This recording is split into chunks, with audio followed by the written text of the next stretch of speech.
بسم الله الرحمن الرحيم. ألف لام را. كتاب أحكمت آياته ثم فصلت من لدن حكيم خبير ألا تعبدوا إلا الله إنني لكم منه نذير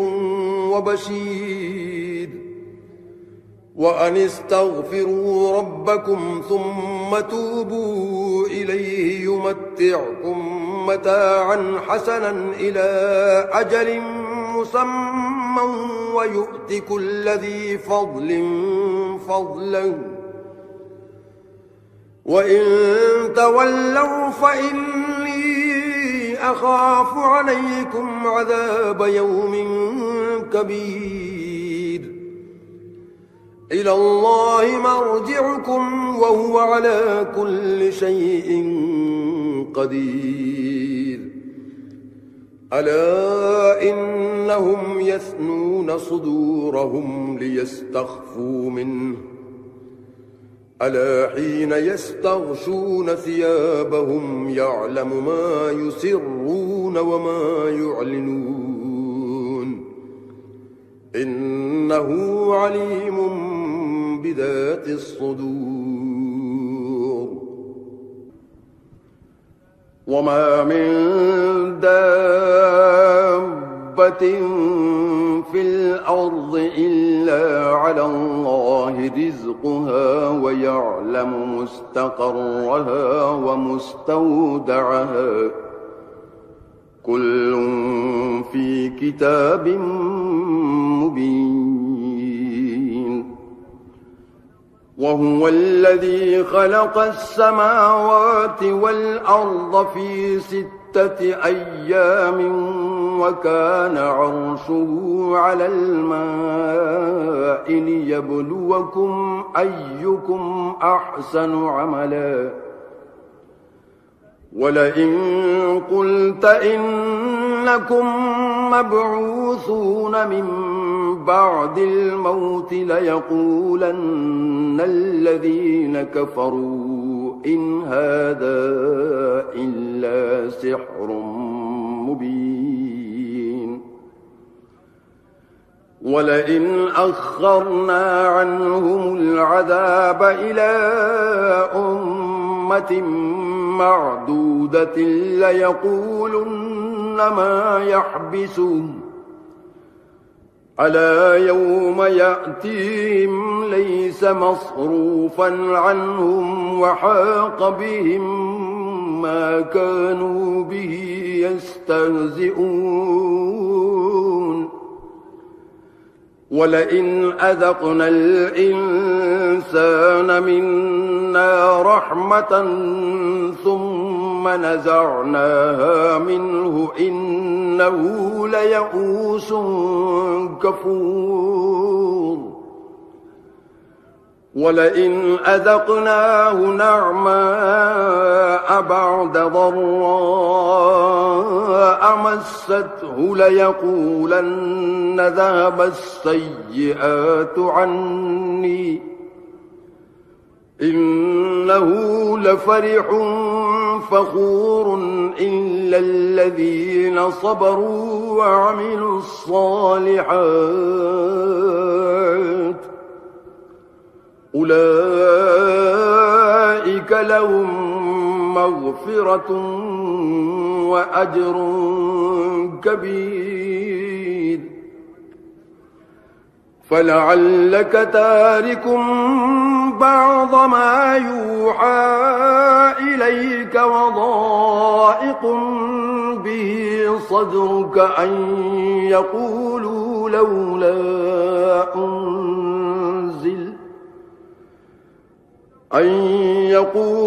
لولا أنزل عليه كنز أو جاء معه ملك إنما أنت نذير والله على كل شيء وكيل أم يقولون افتراه قل فأتوا بعشر سور مثله مفتريات وادعوا من استطعتم من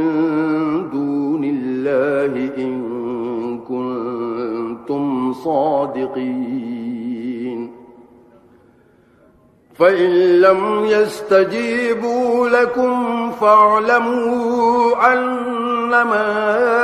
أنزل بعلم الله وأن لا إله إلا هو فهل أنتم مسلمون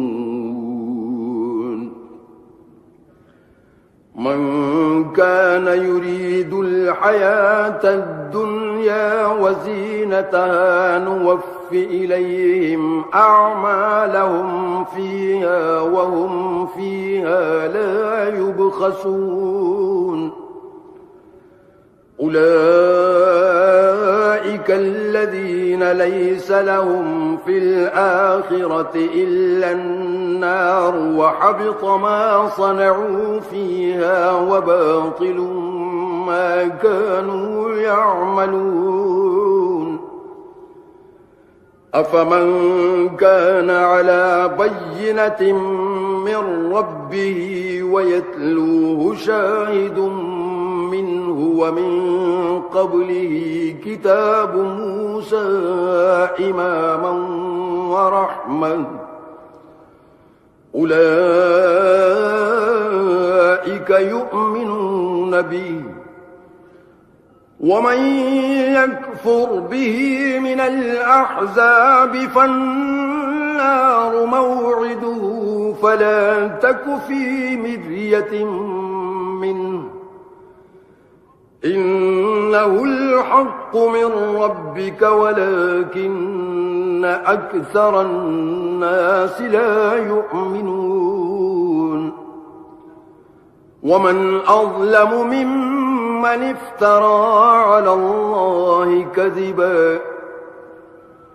أولئك يعرضون على ربهم ويقول الأشهاد هؤلاء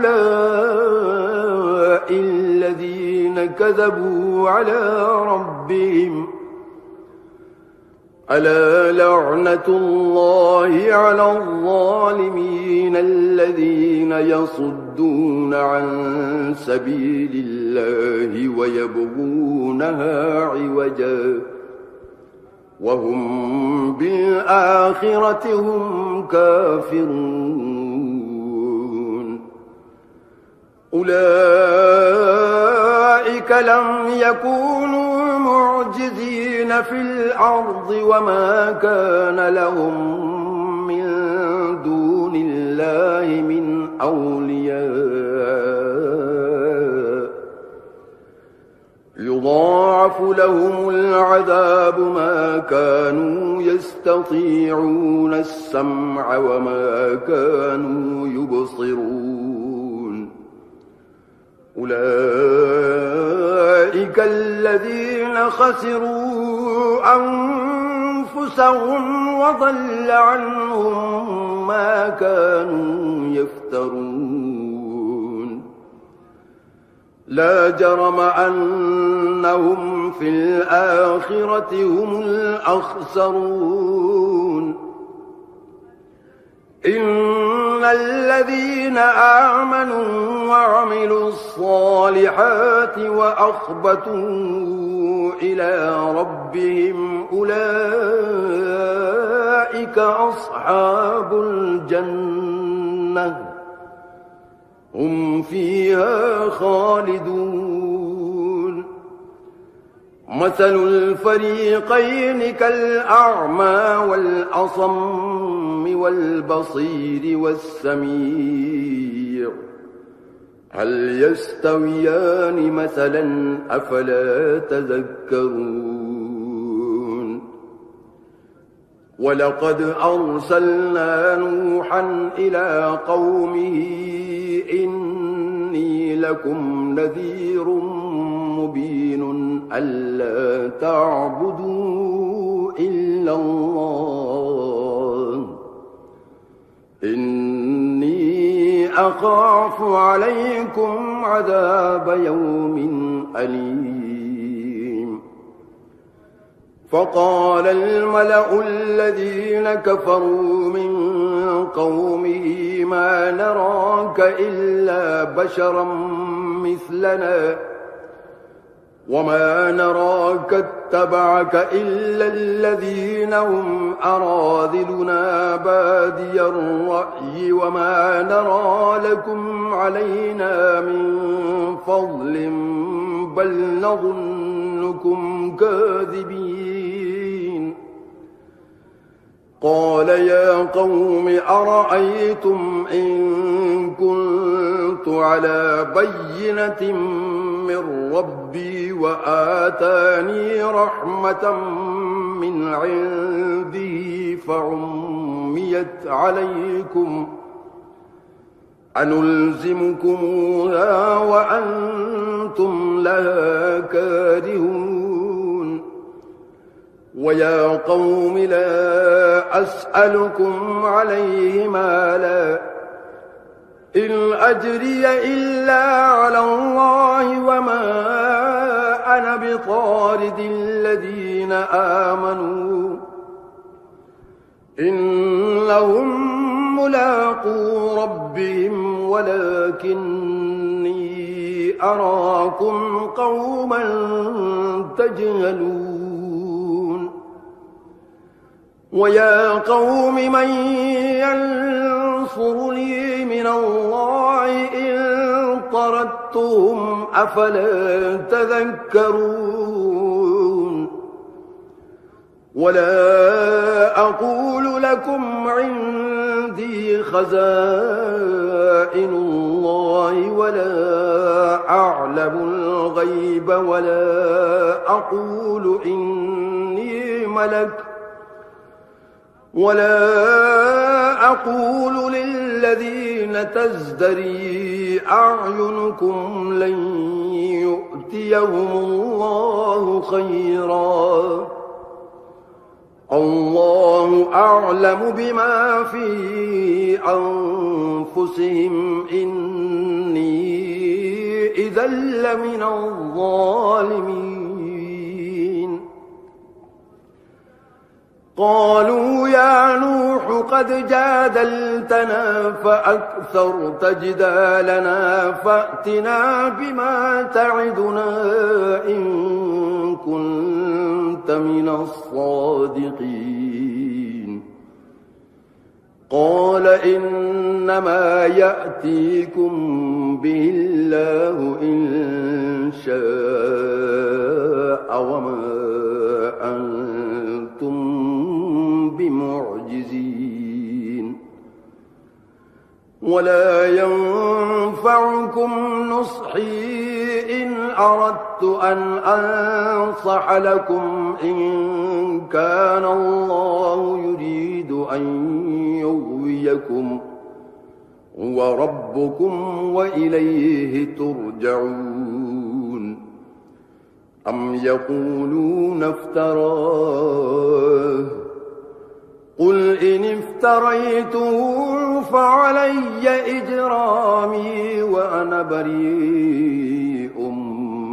مما تجرمون وأوحي إلى نوح أنه لن يؤمن من قومك إلا من قد آمن فلا تبتئس بما كانوا يفعلون واصنع الفلك بأعيننا ووحينا ولا تخاطبني في الذين ظلموا إنهم مغرقون ويصنع الفلك وكلما مر عليه ملأ من قومه سخروا منه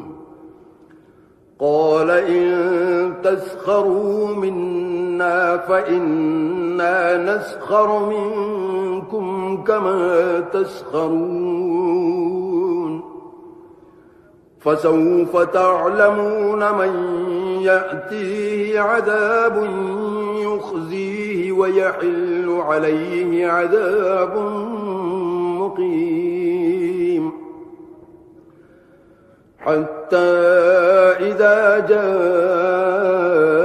أمرنا وفارت النور قل نحمل فيها من كل زوجين اثنين وأهلك إلا من سبق عليه القول وما آمن معه إلا قليل وقال اركبوا فيها بسم الله مجريها ومرساها إن ربي لغفور رحيم وهي تجري بهم في موج كالجبال ونادى نوح ابنه وكان في معزل يا بني اركب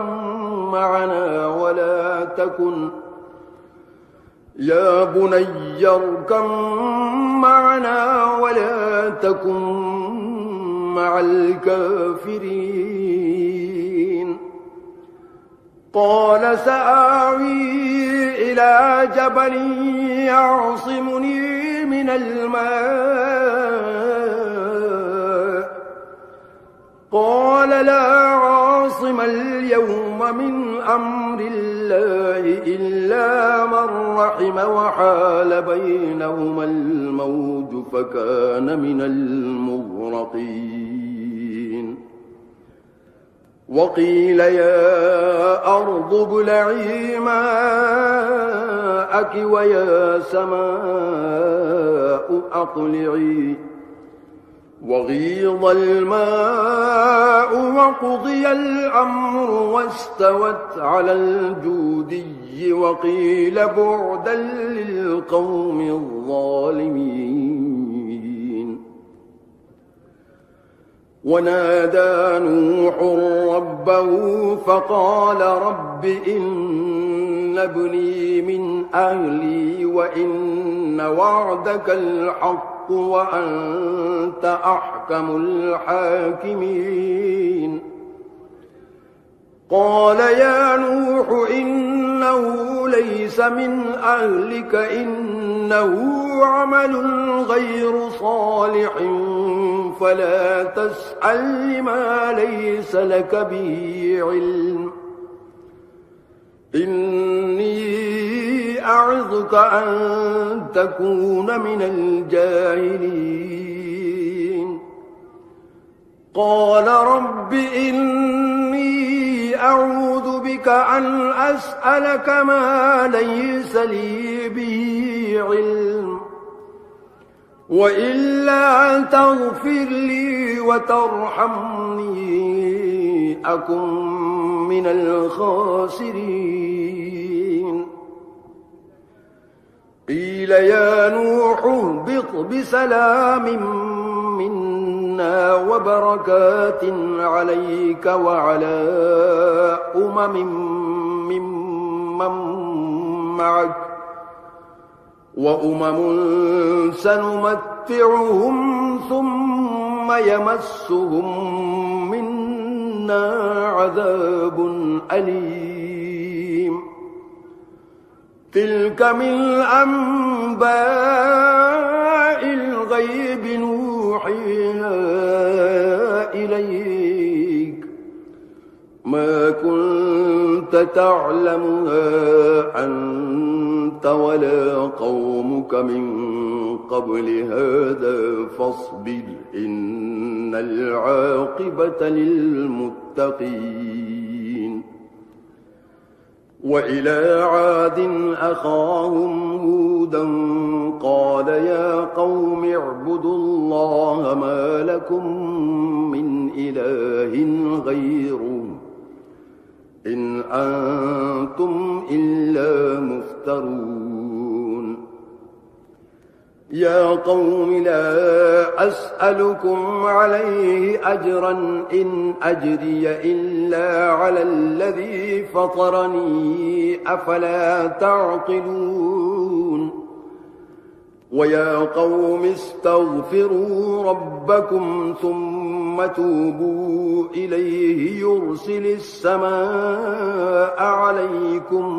مدرارا ويزدكم قوة إلى قوتكم ولا تتولوا مجرمين قالوا يا هود ما جئتنا ببينة وما نحن بتاركي آلهتنا عن قولك وما نحن لك بمؤمنين إن نقول إلا اعتراك بعض آلهتنا بسوء قال إني أشهد الله واشهدوا أني بريء مما تشركون من دونه فكيدوني جميعا ثم لا تنظرون إني توكلت على الله ربي وربكم ما من دابة إلا هو آخذ بناصيتها إن ربي على صراط مستقيم فإن تولوا فقد أبلغتكم ما أرسلت به إليكم ويستخلف ربي قوما غيركم ولا تضرونه شيئا إن ربي على كل شيء حفيظ ولما جاء أمرنا نجينا هودا والذين آمنوا معه برحمة منا ونجيناهم من عذاب غليظ وتلك عاد جحدوا بآيات ربهم وعصوا رسله واتبعوا أمر كل جبار عنيد وأتبعوا في هذه الدنيا لعنة ويوم القيامة ألا إن عادا كفروا ربهم ألا بعدا لعاد قوم هود وإلى ثمود أخاهم صالحا قال يا قوم اعبدوا الله ما لكم من إله غيره هو أنشأكم من الأرض واستعمركم فيها فاستغفروه ثم توبوا إليه إن ربي قريب مجيب قالوا يا صالح قد كنت فينا مرجوا قبل هذا أتنهانا أن نعبد ما يعبد آباؤنا وإننا لفي شك مما تدعونا إليه مريب قال يا قوم أرأيتم إن كنت على بينة من ربي وآتاني منه رحمة وآتاني منه رحمة فمن ينصرني من الله إن عصيته فما تزيدونني غير تخسير ويا قوم هذه ناقة الله لكم آية فذروها تأكل في أرض الله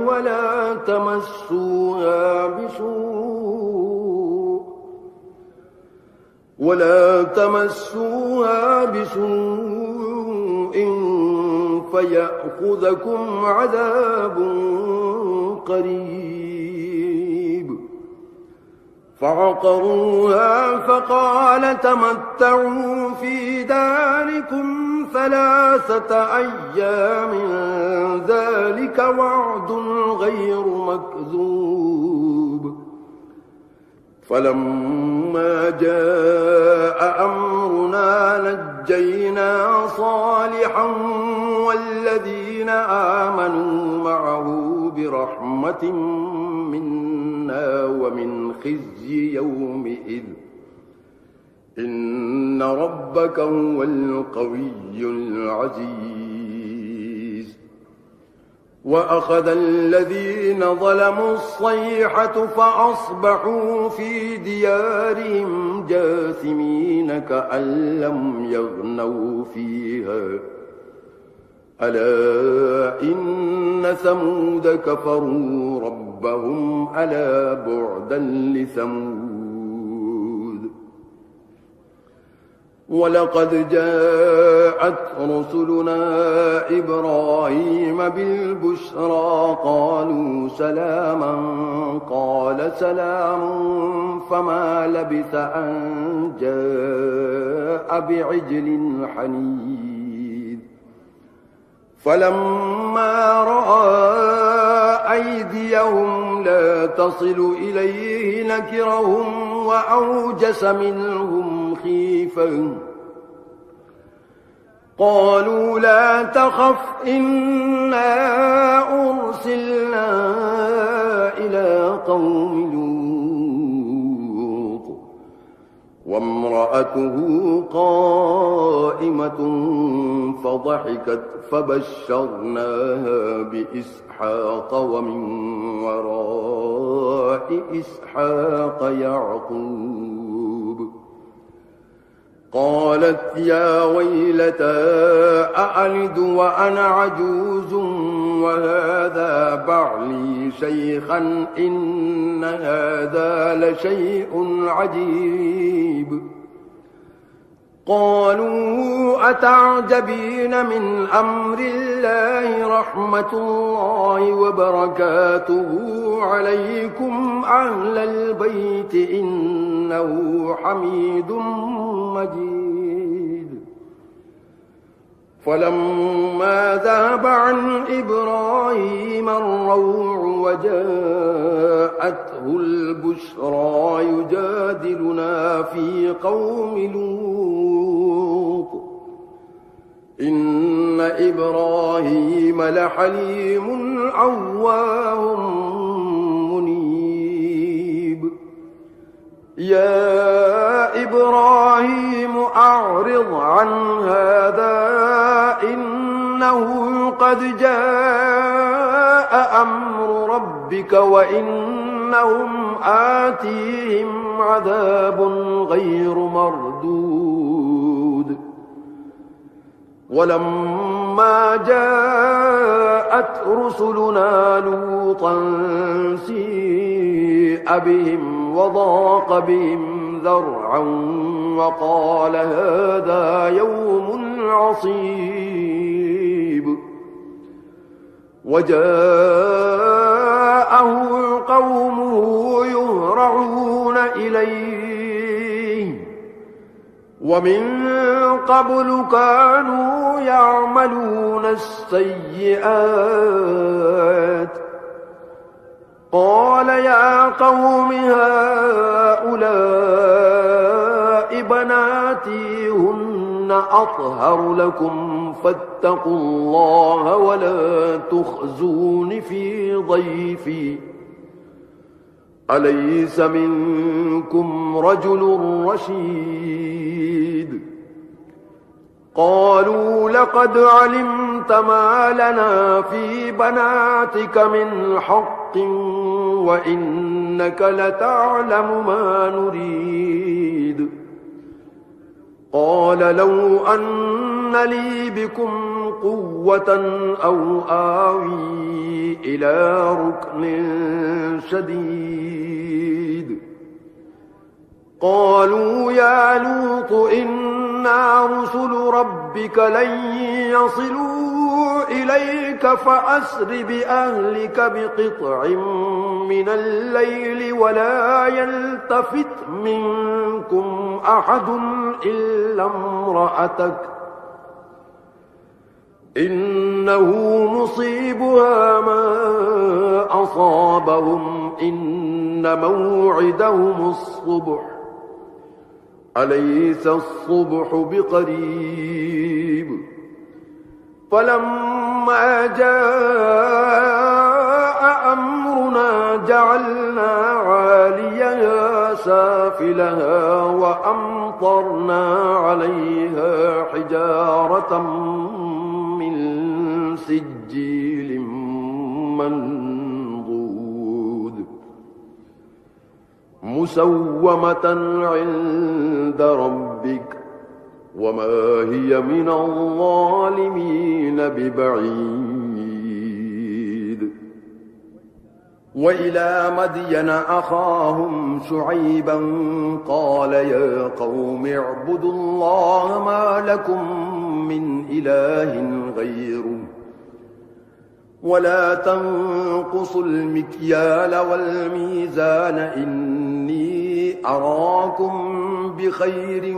وإني أخاف عليكم عذاب يوم محيط ويا قوم أوفوا المكيال والميزان بالقسط ولا تبخسوا الناس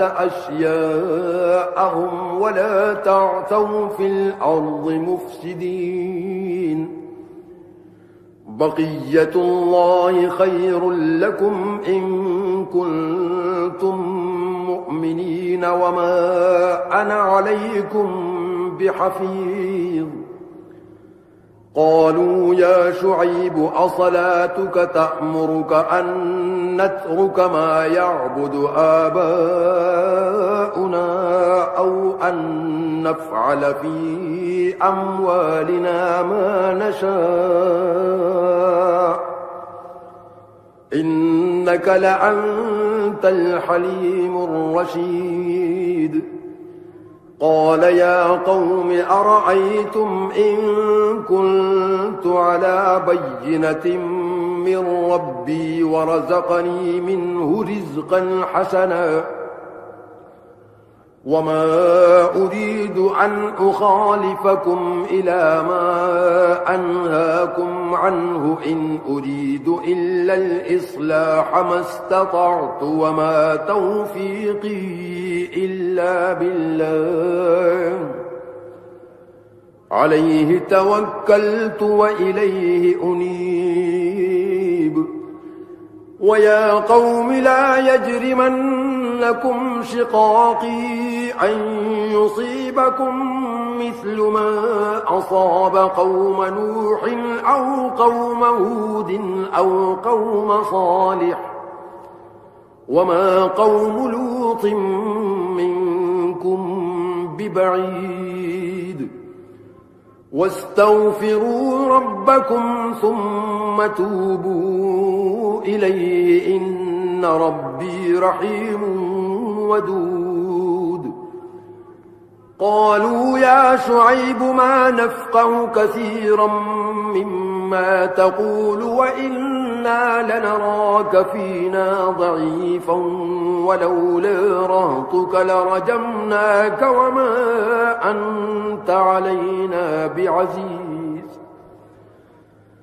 قال يا قوم أرهطي أعز عليكم من الله واتخذتموه وراءكم ظهريا إن ربي بما تعملون محيط ويا قوم اعملوا على مكانتكم إني عامل سوف تعلمون من يأتيه عذاب يخزيه ومن هو كاذب وارتقبوا إني معكم رقيب ولما جاء أمرنا نجينا شعيبا والذين آمنوا معه برحمة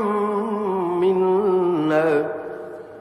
وأخذت الذين ظلموا الصيحة فأصبحوا في ديارهم جاثمين كأن لم يغنوا فيها ألا بعدا لمدين كما بعدت ثمود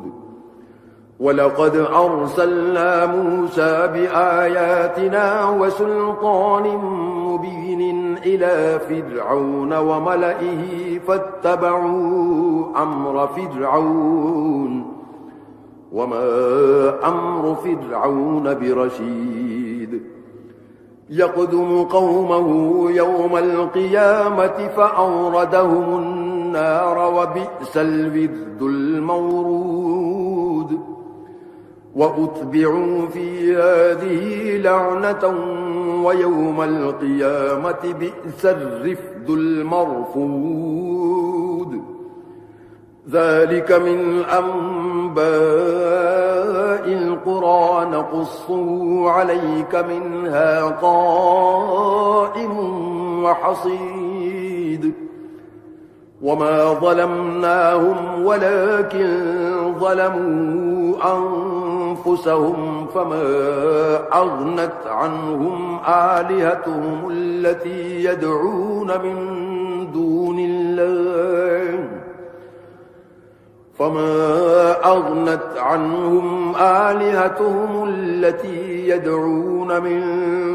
الله من شيء لما جاء أمر ربك وما زادوهم غير تتبيب وكذلك أخذ ربك إذا أخذ القرى وهي ظالمة إن أخذه أليم شديد إن في ذلك لآية لمن خاف عذاب الآخرة ذلك يوم مجموع له الناس وذلك يوم مشهود وما نؤخره إلا لأجل معدود يوم يأتي لا تكلم نفس إلا بإذنه فمنهم شقي وسعيد فأما الذين شقوا ففي النار لهم فيها زفير وشيق خالدين فيها ما دامت السماوات والأرض إلا ما شاء ربك إن ربك فعال لما يريد وأما الذين سعدوا ففي الجنة خالدين فيها ما دامت السماوات والأرض إلا ما شاء ربك عطاء غير مجذوذ فلا تك في مرية مما يعبد هؤلاء ما يعبدون إلا كما يعبد آباؤهم من قبل وإنا لموفوهم نصيبهم غير منقوص ولقد آتينا موسى الكتاب فاختلف فيه ولولا كلمة سبقت من ربك لقضي بينهم وإنهم لفي شك منه مريب وإن كلا لما ليوفينهم ربك أعمالهم إنه بما يعملون خبير فاستقم كما أمرت ومن تاب معك ولا تطغوا إنه بما تعملون بصير ولا تركنوا إلى الذين ظلموا فتمسكم النار وما لكم من دون الله من أولياء ثم لا تنصرون وأقم الصلاة طرفي النهار وزلفا من الليل إن الحسنات يذهبن السيئات ذلك ذكرى للذاكرين واصبر فإن الله لا يضيع أجر المحسنين فلولا كان من القرون من قبلكم أولو بقية ينهون عن الفساد في الأرض إلا قليلا ممن أنجينا منهم واتبع الذين ظلموا ما أترفوا فيه وكانوا مجرمين وما كان ربك ليهلك القرى بظلم وأهلها مصلحون ولو شاء ربك لجعل الناس أمة واحدة ولا يزالون مختلفين إلا من رحم ربك ولذلك خلقهم وتمت كلمة ربك لأملأن جهنم من الجنة والناس أجمعين وكلا نقص عليك من أنباء الرسل ما نثبت به فؤادك وجاءك في هذه الحق وموعظة وذكرى للمؤمنين وقل للذين لا يؤمنون اعملوا على مكانتكم إنا عاملون وانتظروا إنا منتظرون ولله غيب السماوات والأرض وإليه يرجع الأمر كله فاعبده وتوكل عليه وما ربك بغافل عما تعملون